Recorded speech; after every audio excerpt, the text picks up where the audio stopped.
بركب هذا الولف بي.في.ار. هذا الولف يعتبر 1 إنج من برا، لكن من داخل نص بوصة أو نص إنج تقريبا، لأنه ضيج من داخل،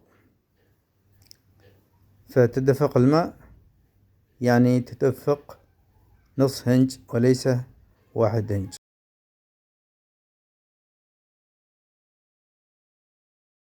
بسم الله، نبدأ نركب التي.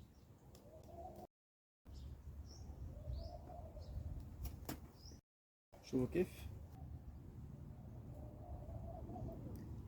يعني ما نخليه يذوب زيادة. لو ذاب البيب خلاص يسكر، يعني هني يبدأ يسكر كامل.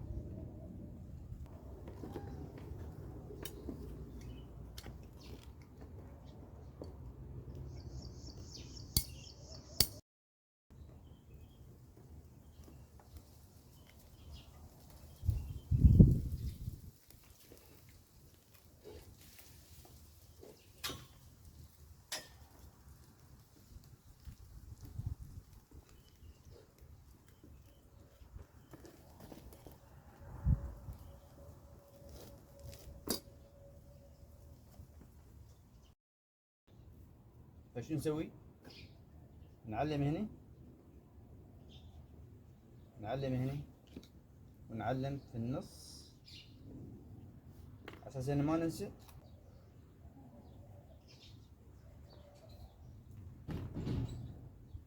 كنا بنركبه هنا.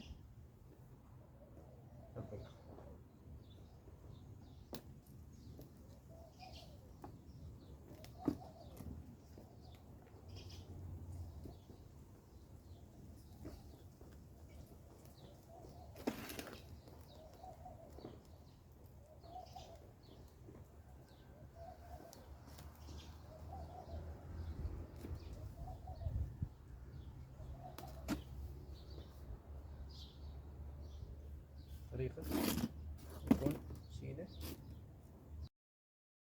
الطريقة.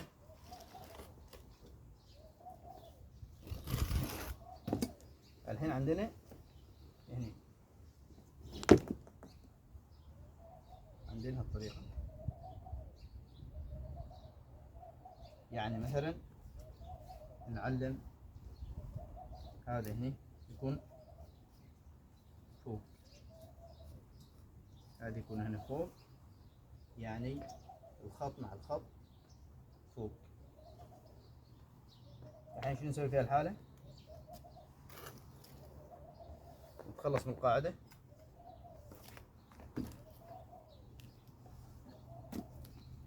ندخل هذا الذكر في الأنثى اللي هو التي،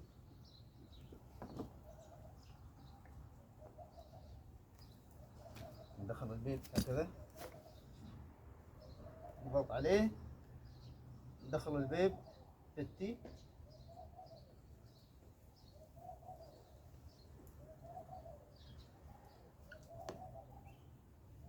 هكذا الطريقة. نتأكد ونراعي ان يكون البيب سيدة، هالطريقة سيدة من جميع الجهات، سيدة هني، سيدة هني، وسيدة ان يكون الولف ما نازل تحت. يعني هو الاخطاء اللي تصير ان الواحد يتركه ما يرص، يعني يركب البيب يذوب يخليه خلاص، فلين دقيقة ممكن يلين، ممكن ينزل. يعني لما تمسكه لحين ما يبرد يجف،